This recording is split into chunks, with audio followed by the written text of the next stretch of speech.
and that will be sent out to you sometime tomorrow. So just keep an eye out for that. You'll get that recording, and then on top of that recording, we will also have a questionnaire. We value your opinion. We want to hear back from you as far as how did you like the session. So please take the time to fill out that questionnaire. It should take you no more than 2 minutes to fill that out, but you'll get that email sometime tomorrow. Again, that'll have your the recording of the event and the questionnaire. The chat is open, so if you do have questions, feel free to post those in the chat, or we will have a designated Q&A towards the end of the presentation. So if you want to take yourself off mute and ask questions, you certainly can do that, or you can post them into the chat, whatever you are most comfortable with. And from here, what I will do is I'm going to pass it over to the REI team. Welcome.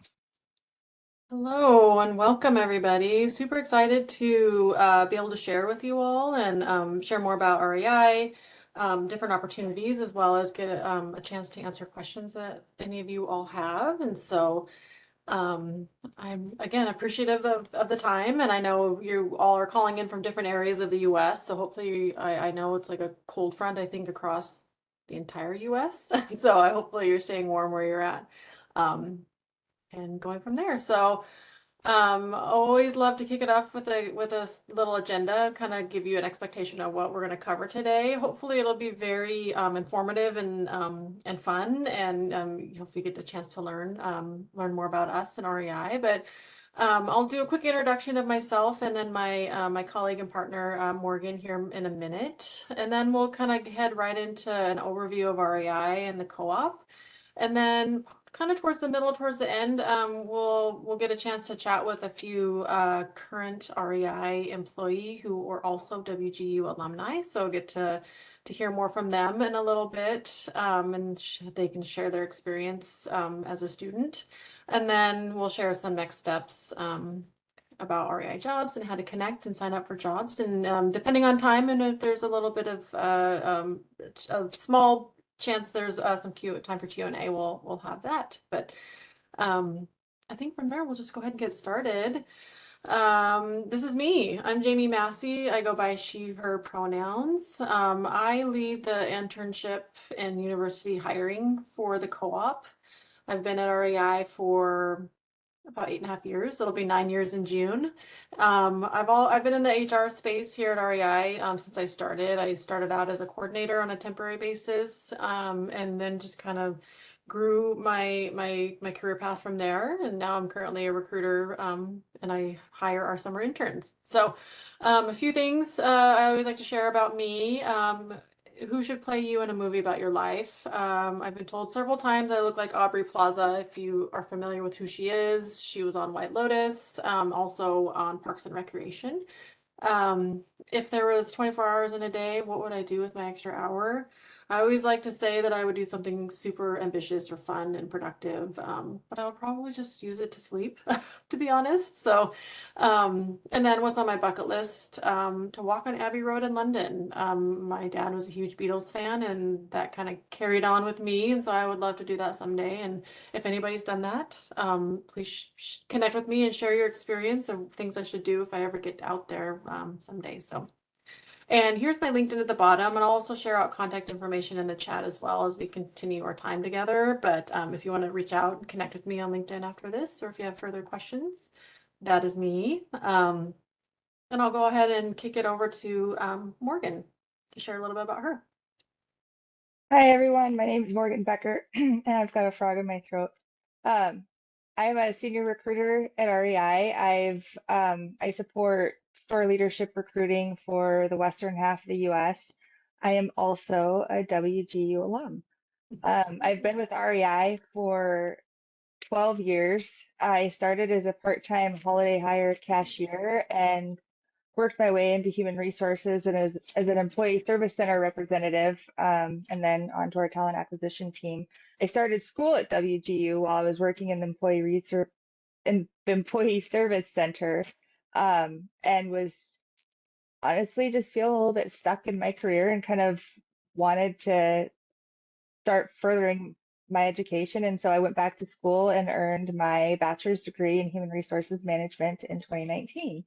Shout out to GK, my student advisor, and for keeping me on track and not letting my excuses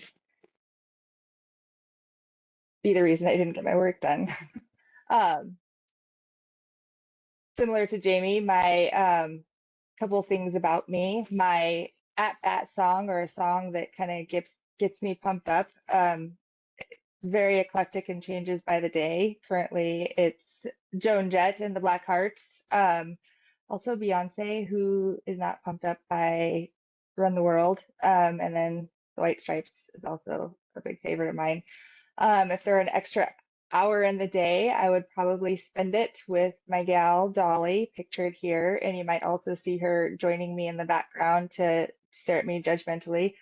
Um, and then what's on my bucket list? Honestly, it's just all travel.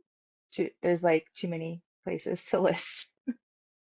So that's a little bit about me.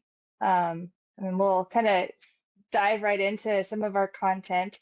We're going to start off with just a really quick video, 90 seconds. It kind of just goes through who we are at REI. I'll let Jamie get that started. Okay, so yeah, and it's one of my favorite videos, like Morgan said, to share more about. It's a very good digestible bite of what is a co-op, who are we, and kind of how we operate. So this is one of my favorite videos to show. Did you ever wonder if there was a different way to live life? This is the story of 23 people who did. 23 people who found an answer to that question in the mountains. 23 climbing buddies who made a choice to shape their lives around what they loved, which led to a simple idea: to build a business around a life outside. And because they loved mountains more than money, they formed a co-op. So what is a co-op exactly? It starts with you. Because a co-op is made up of members, in our case, millions of members. Members who come together for a common cause. Members who are actually owners and have a voice in what we do. Members who share in the co-op's profits and choose to give and get back every year. Because when you spend $1 at REI, you're investing in the outdoors and helping people get outside. Bottom line, a co-op is a business that puts purpose before profits.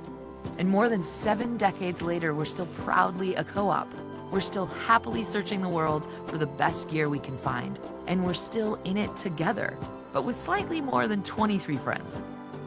Most importantly, we're still driven by the belief that it's in the wild, untamed, and natural spaces that we find our best selves. So if you're still wondering if there's a different way to live life, we think there is. Join us. All right. I love that video every time. Me too. I see it a million times and I love it each time. So you saw in the video that, our passion for outdoors and our values drive us, to do the right thing. So because of our unique co-op structure, we make decisions based on our values. We have over 20 million members and that grows each year. Our members are at the center of everything we do. When making decisions about the business, we pause to ask ourselves, what is best for our members? Returning our profit. We return 70% of our profits to employees, members, and the community through member dividends, employee programs, and our philanthropic work. Long-term thinking, being a co-op as opposed to a privately held or publicly traded company is what makes us different. We can think long-term, 5, 10, 50, even 100 years out about our impact. REI is a co-op that has been helping people get outside since 1938. Encourages you to bring your ideas, passion, and whole self to work, and values its employees, members, and customers, as well as our outdoor impact. Thank you. And I will just share a little bit more about the journey about REI and kind of our history. This is a great picture of our founders, Mary and Lloyd Anderson. And we like to say that it kind of started with an ice axe, and in a way it kind of did. If you're not familiar with our our history and our story. Like the video shared, were founded in 1938 by Lloyd and Mary Anderson.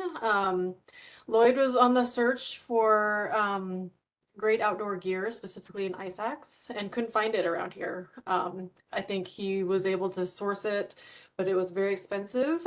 It was $20, which back in the day was a lot of money. And so he thought, he contacted the manager of a nearby ski shop, who offered to get him one from Austria for, I think, $6 or $7.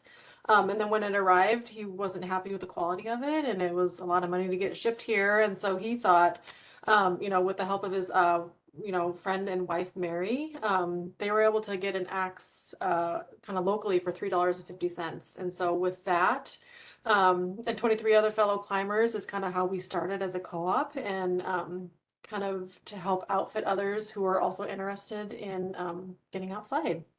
And so if you read more about if you do a Google search about, Lloyd and Mary Anderson, kind of their love of the outdoors and wanting to protect it and make it accessible for all. And so, they realize there's some certain natural barriers, for getting people outside. And so we always like to say what was once kind of a simply a shared shelf in a Puget Sound co-op retail store has all of a sudden expanded into a nationwide kind of community, as you saw with that video as well. So, and then as we continue to grow, we can remain committed to doing right by Lloyd and Mary's vision of remaining a co-op and putting our members first, as kind of Morgan alluded to. And so today we remain, committed to offering great outdoor gear and apparel, as well as experiences. And we pride ourselves on great customer service. If you've ever been to any one of our stores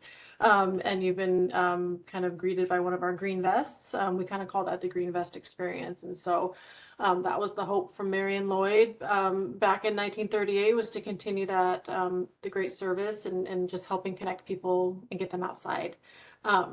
And so in, I think it was 1962, and don't quote me on this picture if it is from 1962, but we rented our first space in the floor of a building in Capitol Hill, which is kind of a sub-district within Seattle.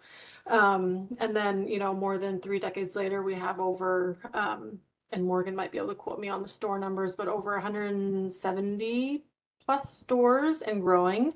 As far as kind of retail space, as we just opened up our 4th distribution center in Lebanon, Tennessee, to join our other 3 distribution centers.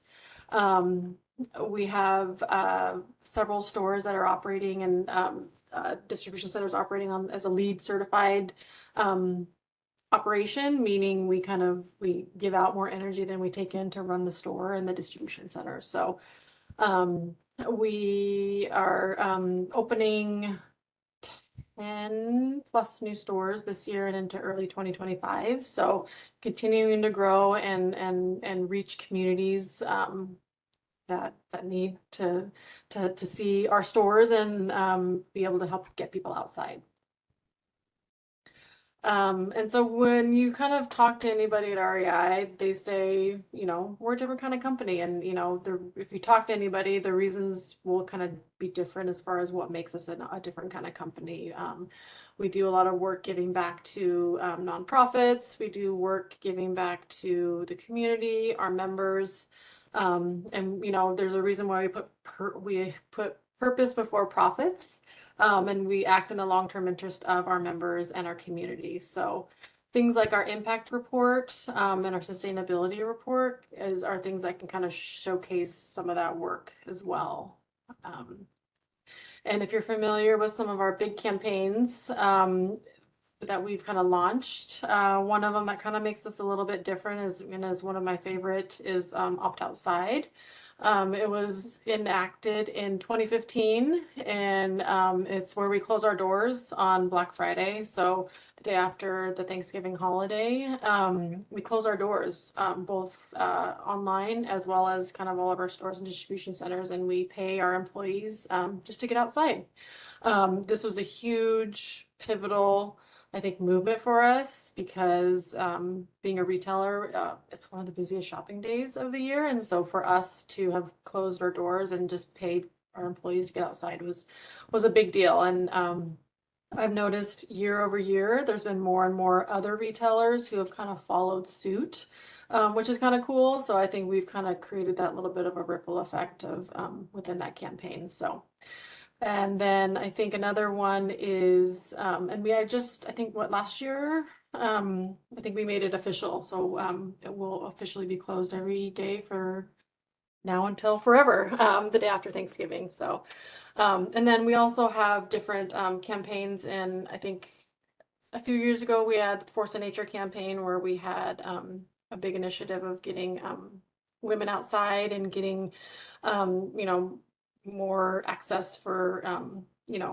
accessibility and different size of clothing and things like that as well. So we have a lot of that stuff on our website that can talk more about that.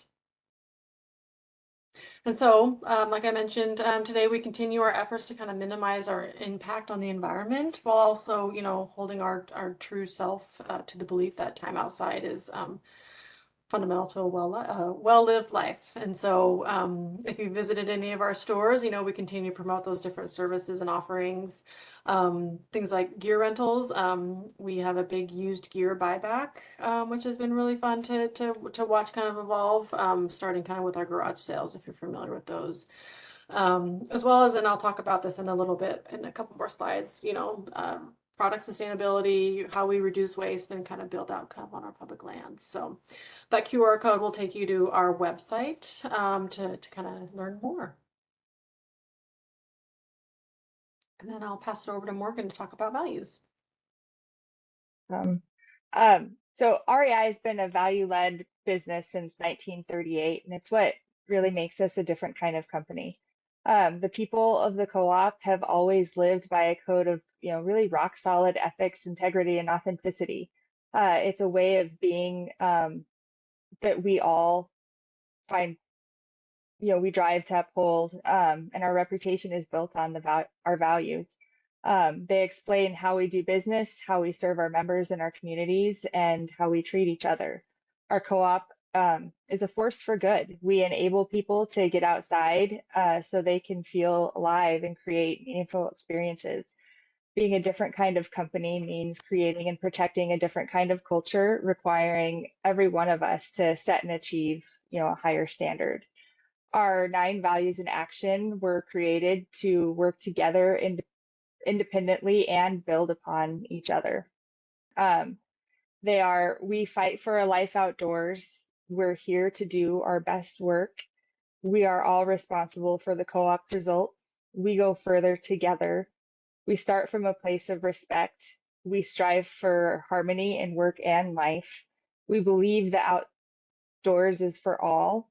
We courageously embrace change, and we hold ourselves to a higher standard.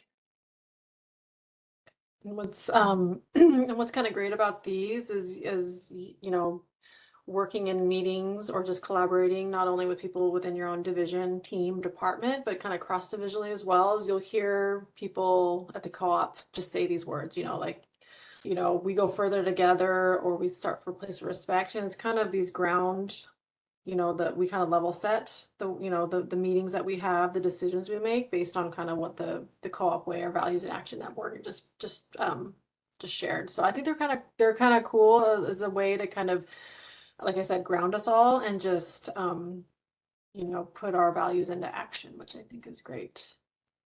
They're definitely, I totally agree. I think, we see a lot of, I guess, lip service, but I think one of the things I love about REI is that the people I get to work with exemplify all of these, and you get to see it in how we show up every day.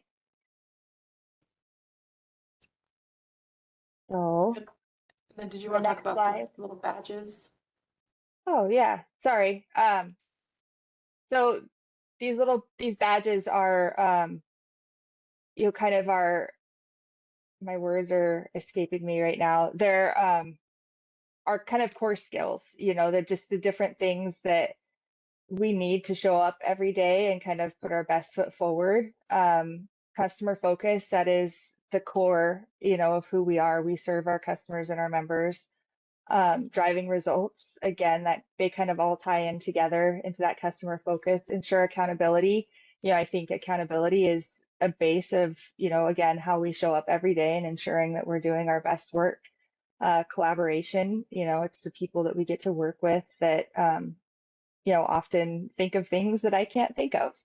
Uh, Building effective team, communicating effectively, driving engagement, engagement in our coworkers, engagement with our customers and our members, um, cultivates innovation. We can't move forward unless we're, figuring out the future of our customer and our members.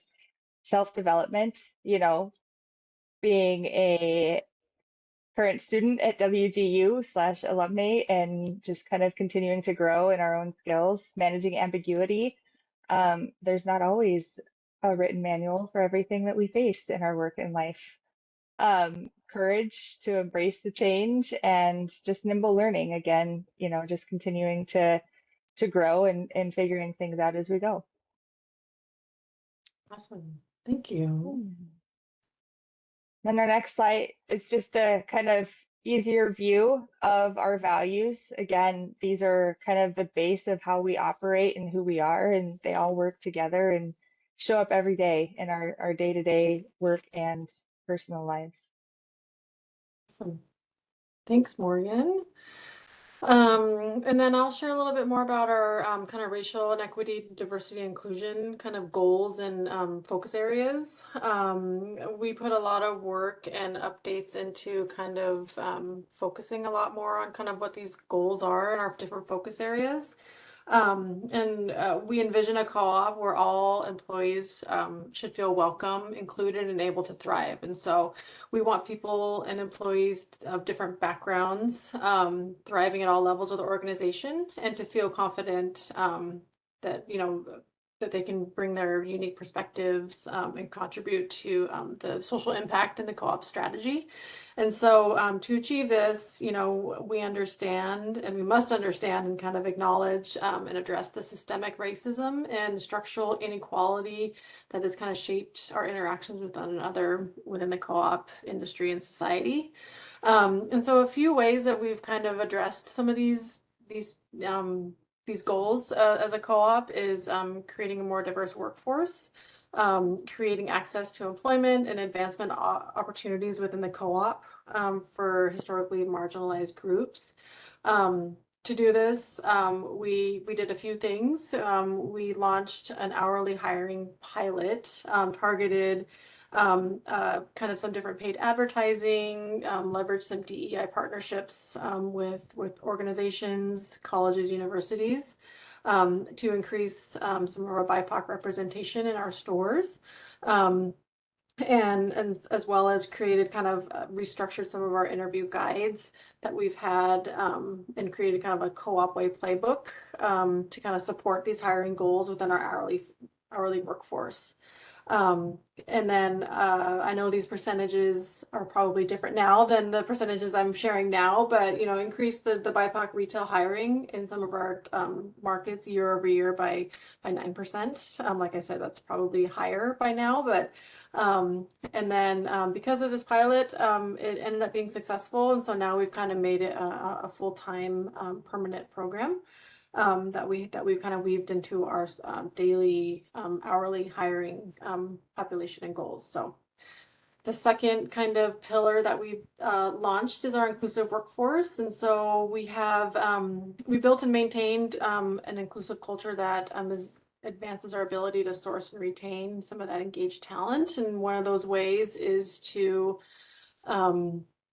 by leveraging our ERG or employee resource groups. So we have a BIPOC ERG, we have a LGBTQ plus, we have a women's, we have a military, and I believe we have a PRISM group that all support and any employee can join. I support our summer internships. Interns can join our ERG groups. They have several workshops, speaking engagements, meditation. I think I participated in one of the BIPOC ERG group meditations last week, and it was awesome.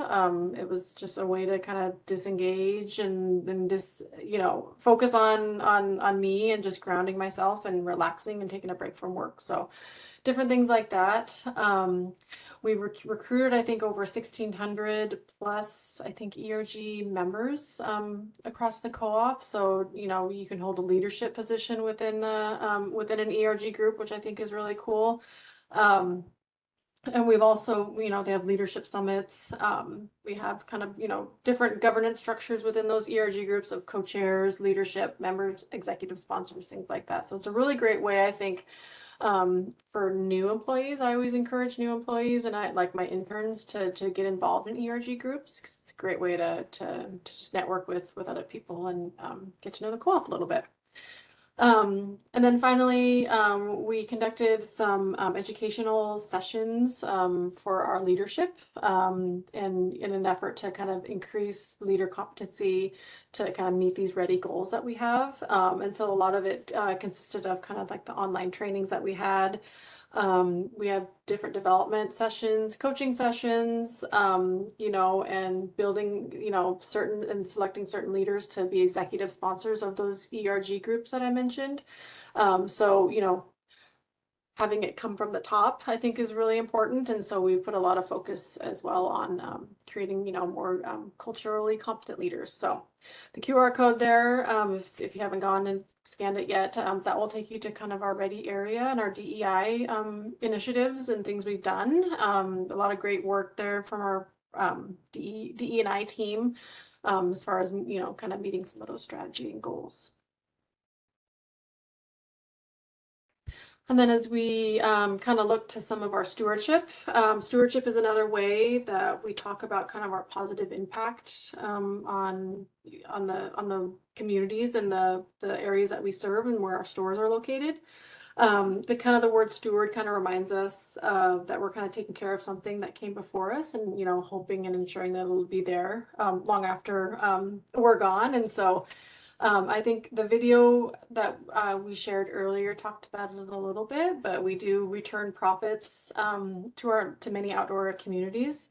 If you visit, I think rei.com/stewardship, and I might have a QR code on one of these other pages. You can download and take a look at our stewardship reports and see all the nonprofits that we invest in and that we give back to. And you know, we're all, you know, we do this in order to not only just give back to our the nonprofits, but then our members and community, but also to protect the lands and protect public lands too. And then increasing access to getting outside in some of the marginalized areas that might not have, you know, direct access to a green space.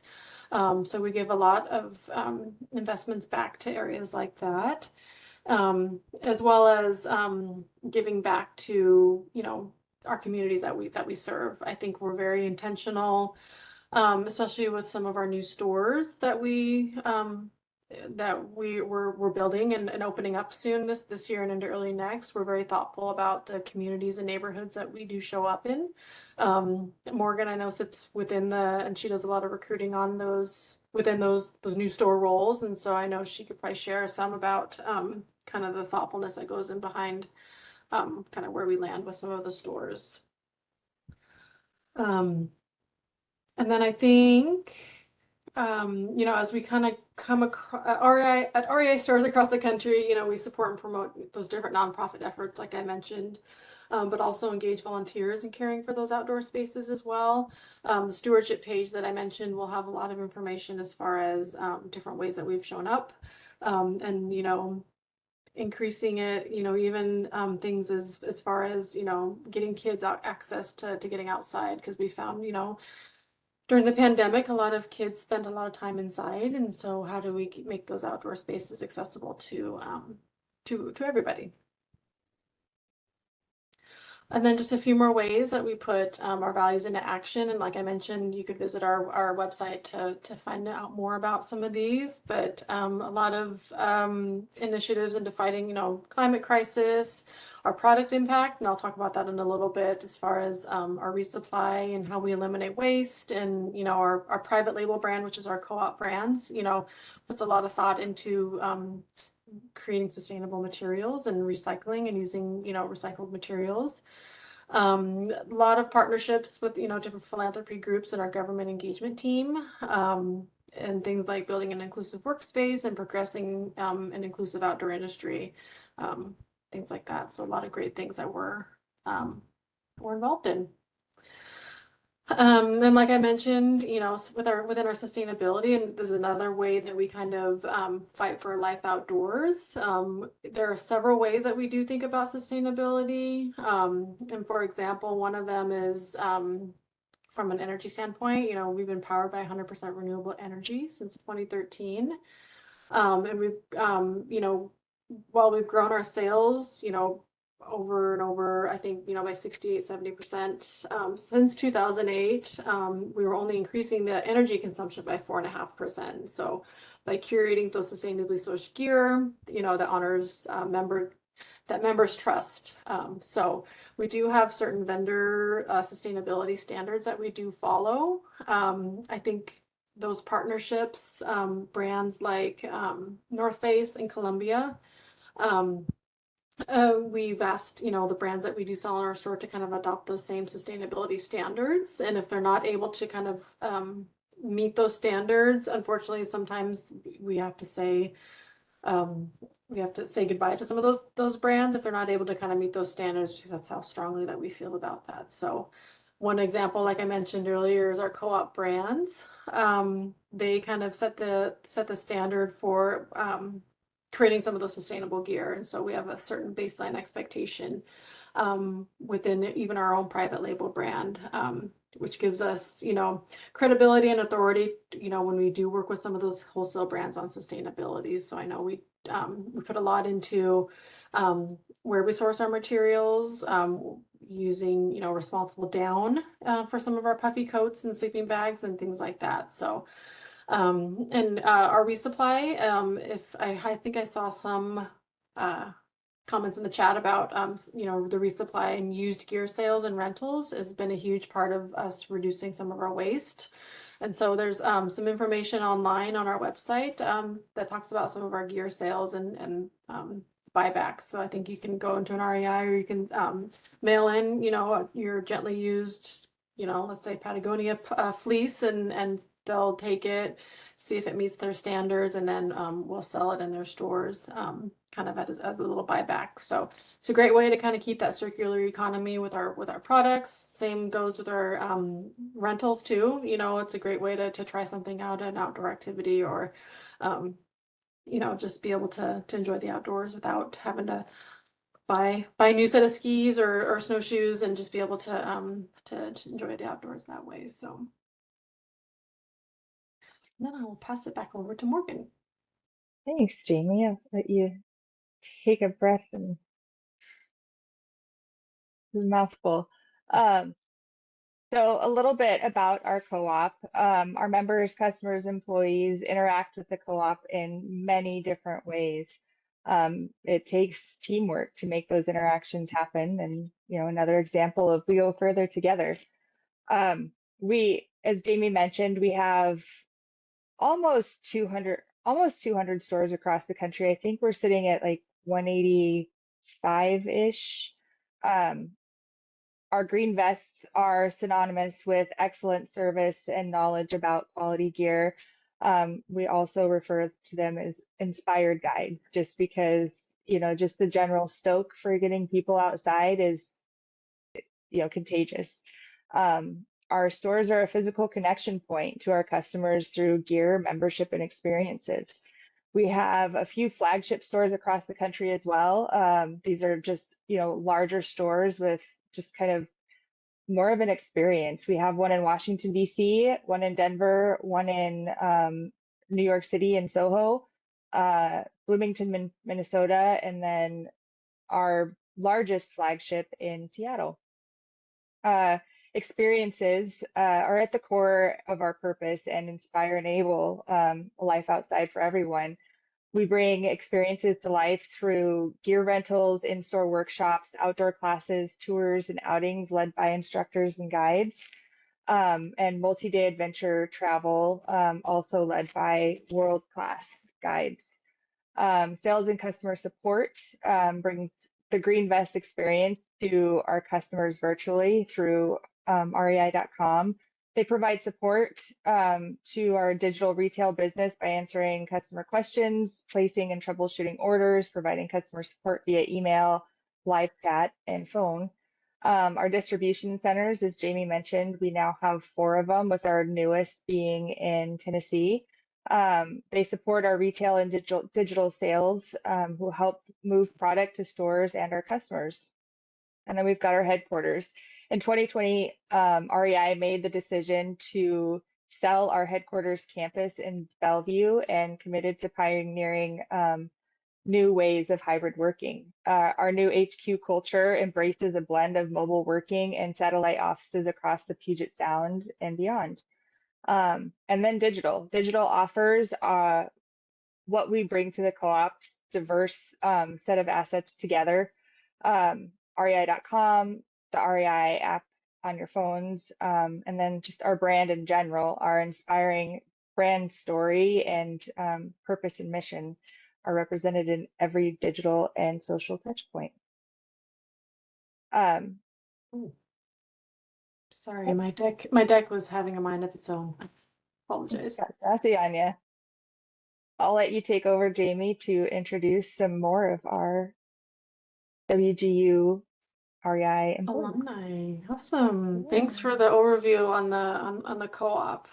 It's always, I think what was surprising for me when I first started being a retailer, I was like, wait, there's headquarters, you have an IT department, you have a marketing team. So it's always kind of funny to me that, you know, like Morgan mentioned, I think I saw in the chat, our IT team helps keep us operating in business, and they're actually one of our largest divisions here that we have alongside marketing. And so it's great that we have such a full circle kind of offerings as far as what makes us our co-op. So. And now I'm gonna stop sharing after I do this. We invited and I connected a few former WG alumni who are now REI employees, and they were REI employees when they were going to school. I believe so. We can hear more from them. But Erica Nelius Grawl, Angela Eisenberg, Matt Reiki, and Sarah Dodge will share a few insights from their time at WGU, what they do at REI. And so I'm very excited and very thankful that they graciously volunteered to share their experience here. So I'm going to stop sharing my screen, and then hopefully we can kind of pop over to them and spotlight them. They are good to go. They are good to go. I love it. So welcome Erica, Angela, Matt, and Sarah. I saw Matt, I can see Sarah. We can start with, how about let's start with Erica. If you want to come off mute, share a little bit about you, your role at REI, and then kind of what you studied at WGU. We can start there. So my name is Erica Nelius Grawl. I am the program manager for Offer Management Ops. So making coupons for the digital side, so like online and like discounts. So like your discounts for bulk, so many socks. That's my team. We also do shipping restrictions, so making sure that certain items don't go to certain states or certain countries, and also providing support messaging for products on their product page. And I have been with REI for about 2.5 years. My anniversary is the beginning of August, so getting close to 3 years. And then I studied business management at WGU. I graduated in July 2020, so a little bit before, about a year before I started at REI. And I will kind of dig into that experience from like graduation and then getting a job at REI a little bit later. And then, but like one of the reasons why I wanted to go to WGU, I was a director at a childcare center, and I had just had a child. I mean, I say just, but he was 2. But I knew like after he was born, I was like, I need something different. I want something new. I had been working in childcare for about 20 years, so it's definitely also just like mentally ready to like take on something new as a challenge, and I wanted to migrate into something different, preferably in like the non-profit sector, which while REI is not nonprofit, it runs very similarly, like on like the back end of how nonprofits work, even though technically it's not a nonprofit.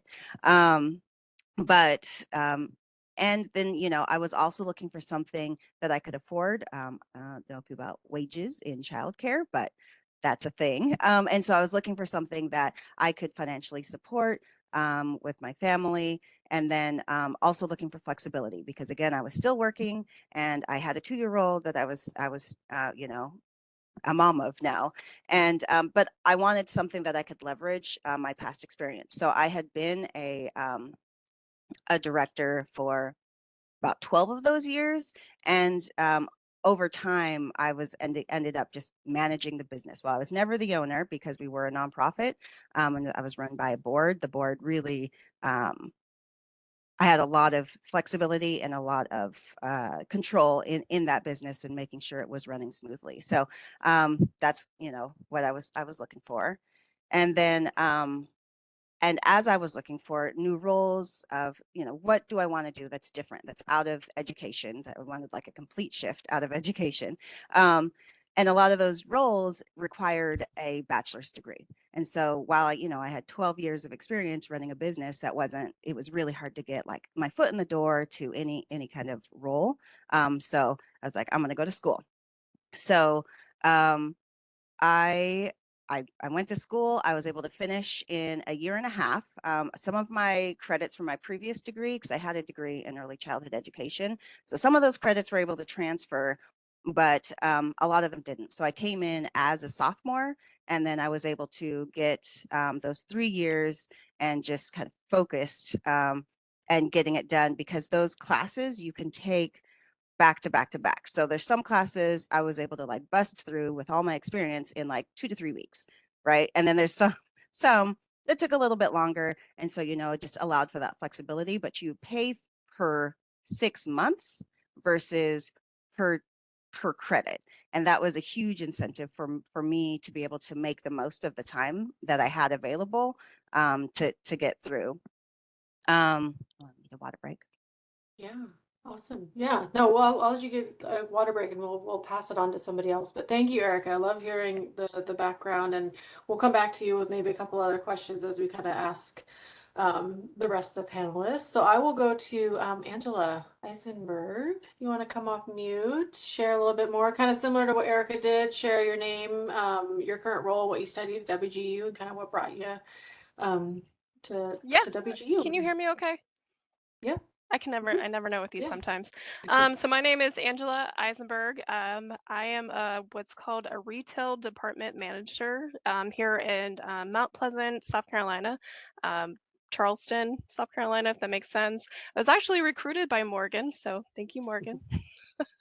It was a new store opening. I would say it was a lot of fun to get to know the community and just learn REI all together. So it's been about, we did our whole year, so we've been open for at least close to a year. I've been with the company for about a year and 5 months. Really, I came from big box stores, so coming into a specialty store was really cool. And right now I'm studying human resource management. So I'm currently still an active student. Um, and I didn't choose to go just the business management route.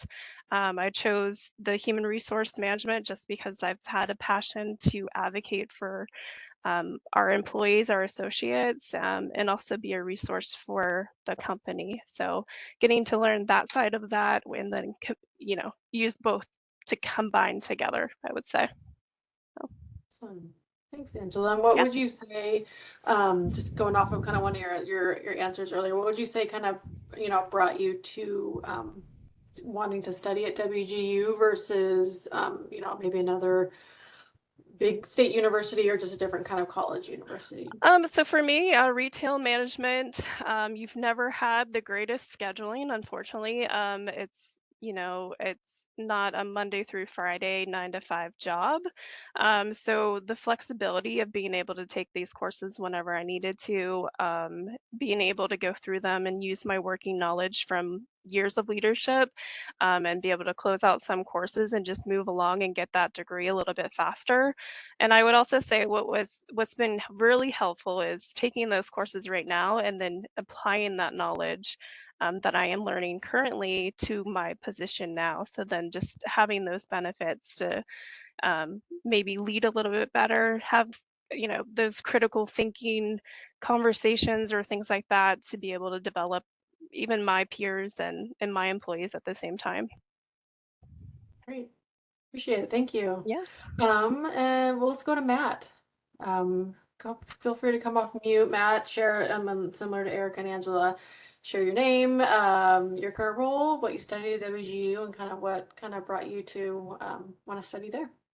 Hey y'all, my name is Matt Reiki. I use he, him pronouns. I am a senior financial analyst at REI. I work within our financial planning and analysis team. So we plan budgets and look at actuals and financial performance and compare them kind of as a core competency.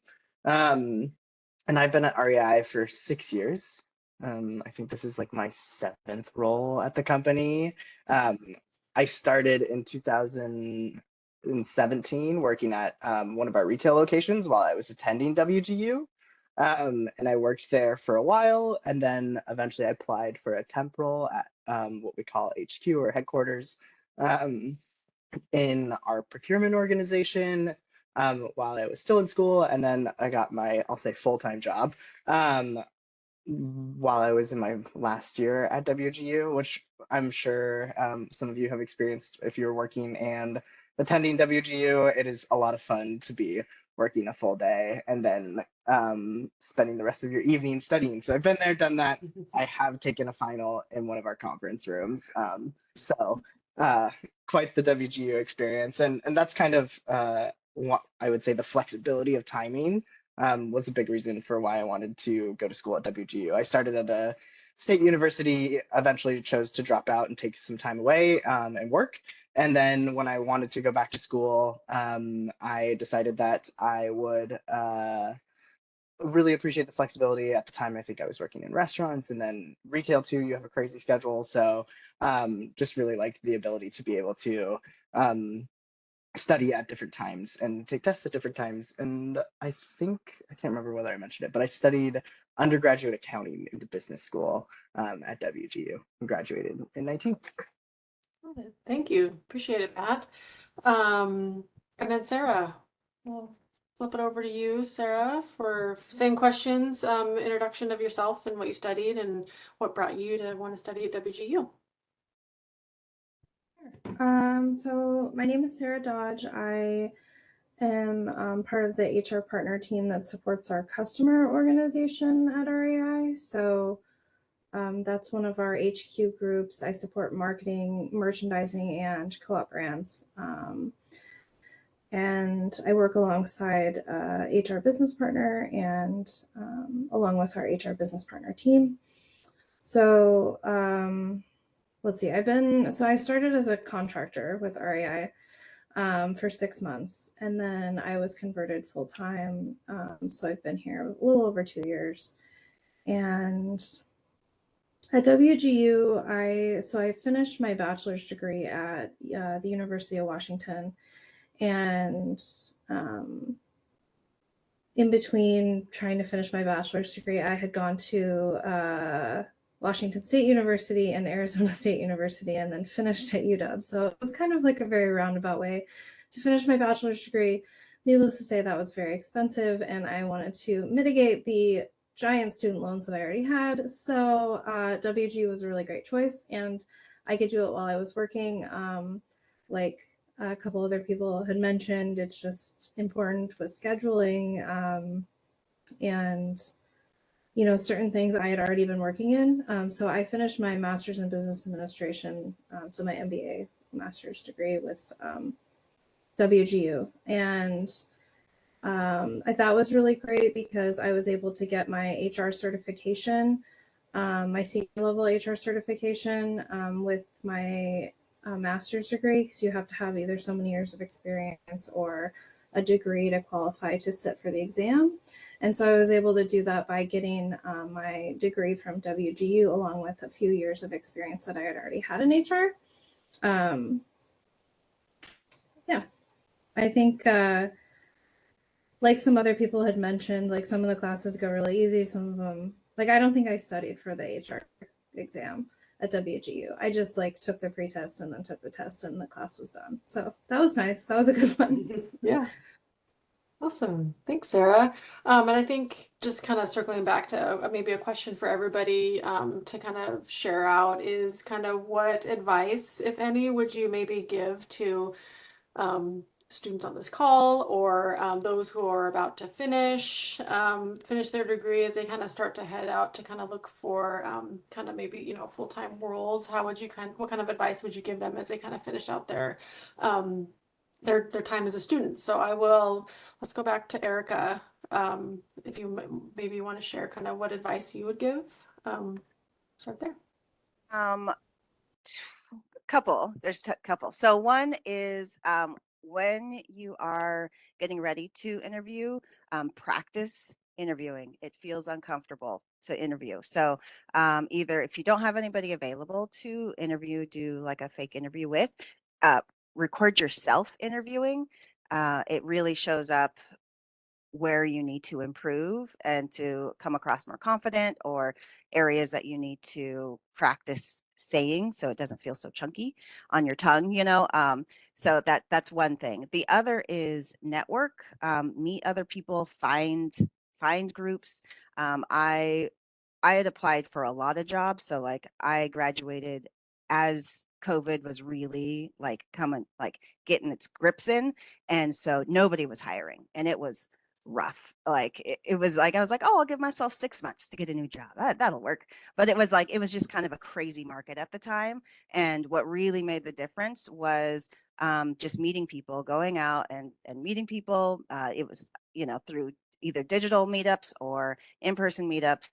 You just never know who you're going to meet, of like how they can connect you, and that's ended up being really helpful in those kind of networking groups, or trying to reach out and meeting new people, especially outside of where you're currently at. If you're trying to do the same thing, then that's easy. But when you're trying to find a group of people who are outside of your typical network, then you kind of have to push out into something different and go somewhere new. Okay, thanks, Erica. I appreciate it. How about Angela? Share any advice or anything to give to current students? I agree with everything Erica said. I think it's important to practice those interviews, but I would also say make sure that you're drilling down, like, what is it that you need from this job? And then, what are your wants from it? What's the most important thing for you when you do get this job? Are you looking for the money, or is it more of the lifestyle that you want? And then I would just say don't stop at every no. Like you just got to keep going when you go through all those interviews, or you don't hear back and things like that. Don't get discouraged, because I think it happens to everybody, but just don't give up. Okay, thank you. And how about Matt? Flip it over to you. Yeah, I'd say, I think for me, I'd say spend time on your resume as much as you can. I feel like it's your first impression to a group of people who don't know who you are at all. And I'm sure you'll all are amazing individuals, but like this piece of paper has to tell your story in order to get you like through that round into interviews where you can tell your story. I know for me, like when I was in college, I was super self-conscious about like what was on my resume, whether it was good enough. And I would say something that helped me a ton was just sending it out to a number of different people and being like, please just rip this to shreds. Give me the most critical feedback you can. And I think it really helped and made it better. And then beyond that, I would say the other part of it too is just like get really confident in telling your story. I think if you're going to WGU, you probably have like a unique path in some way. And so like your story is going to be different than someone who is gone to a state school and is 22 and is coming out of college and is looking for their first job. And so I just would say like think about who you are, refine that story so that way when you walk into an interview and they say tell me about yourself, like you feel super confident in that answer. Great. Thanks, Matt. And then Sarah, we'll close out with you. Same question. Yeah, I think just piggybacking off of what he had said, I completely agree. I think I had a notebook that I wrote down a few of my answers to questions in like the STAR method that interviewing companies really like. So different accomplishments that I could tailor to different questions depending on how it was asked in the interview. And I just kind of practice those stories over and over again. And you could kind of tweak them a little bit depending on the question, but just really capitalize on your story and be optimistic and positive when you're telling it. I also had in that notebook every job application I put in and like the login information and when I applied and like who the email was for and what the requisition ID was. And like every interview after I interviewed, I would follow up with the recruiter, follow up with the person, and like just send out an email. And I got a couple callbacks just because of that follow up. But it's definitely sometimes a numbers game with getting out those applications. But don't shy away from contract work. It's hard to get a job if you don't have a lot of experience in the industry. And I started out my first 4 years in our HR doing contract work. And it's tough because you'll be on a 3 to 6 month contract and then you need to start applying or taking calls or taking interviews for your next. But and you get a lot of experience in different industries and with different like HR systems or softwares or employee handbooks or all of that. It's all like really fast and a lot of information. That's just specific for my my like area of expertise, but it applies for a lot of different roles that you can do for contracting work. And then you get that experience, you can put it on your resume. So just take the best opportunity available to you because my path kind of went all over. That's okay. The nonlinear path, I think, is good. It's unique, and I think that's what makes WGU, I think, a great place is because you can kind of have that nonlinear career path, and like Matt was saying, be able to still tell your story and share that with potential employers and whatnot. But I want to be mindful of time because I show that we have like 1 minute left, and Morgan and I have one more slide. And I do want to be mindful of everybody's slide, but also say thank you to Erica, Matt, Angela, and Sarah for your time and sharing your experiences with these students. I'm super appreciative for your time. So thank you again for sharing. I will share my deck one more time and share one more slide that we have. This is the slide Jamie's sharing. There we go.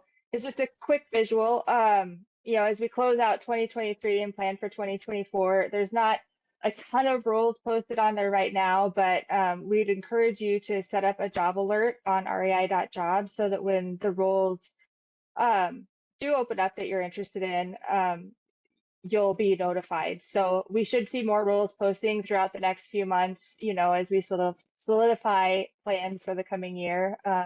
Then we've included a QR code on the page for if you're into QR codes. So we just want to say thank you to everybody, to RJ and Preston for getting this set up. As you may have heard throughout this, REI is a very, very special place. And we look forward to seeing your academic successes and career development and hope to see your REI applications. And we'll see you outside. Yeah. Yeah, echoing Morgan as well. Thank you for joining and thank you for the time. And yes, thank you to RJ and Preston, along with our panelists, like I mentioned, Erica, Sarah, Matt, and I'm skipping on one, Sarah, Angela, Erica, I think I got them all. Okay. Thank you to everybody. And yes, we look forward to staying connected. Please reach out if you need anything or have questions. I'd love to be connected with you all on LinkedIn. But with that, our time is up. And again, thank you so much. And we'll see everybody soon. And I just want to end and say thank you to the entire REI team for doing this. We realistically could have done this for another hour, especially with sharing some of the stories. I know that's something that we really value is hearing from our alumni, our current students. It's something where you start hearing those stories and it really hits home, showing, hey, you know, you can do this, especially if you are a current student and you are making a transition. You know, here's individuals that have done it, and you know, lead the way here for those that are looking to do that moving forward. So thank you for the REI team for presenting and then sharing your stories. We very much value the partnership that we have here. Hopefully moving forward we can do another one of these sessions. Just a reminder to everyone, this was recorded, so you'll get that recording sometime tomorrow with a questionnaire. So we just ask, please fill out the questionnaire, and if you want to go back and review any of the material that was covered today. Jamie and Morgan, thank you again for doing this. We really appreciate it. And then hopefully we can do it again soon.